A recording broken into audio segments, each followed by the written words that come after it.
Hello guys, আসসালামু আলাইকুম। আশা করি সবাই ভালো আছেন, আমিও ভালো আছি। সকাল সকাল সব পায়রাদেরকে খাবার দেওয়া হয়ে গেছে। সব পায়রারা খেয়ে দিয়ে গাছে বিশ্রাম নিচ্ছে। ওইদিকে দুইটা পায়রা গ্রিট খাচ্ছে। আর এই যেমন নতুন ঘরটা তৈরি করছি কবুতরের জন্য। আজকে আমরা আমাদের অনেক দিন পর একটা নতুন ভিডিও নিয়ে কবুতরের আপডেট দেখাবো, ডিম বাচ্চার আপডেট।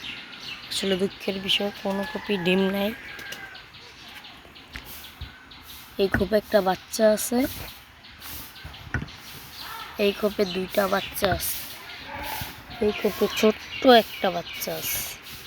এই খোপও খালি খালি, এই খোপও খালি। অনেকগুলো পায়রাই ওদিকে গ্রিট খেতে চলে গেছে।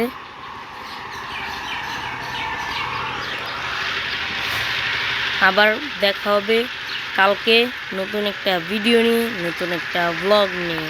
বাই।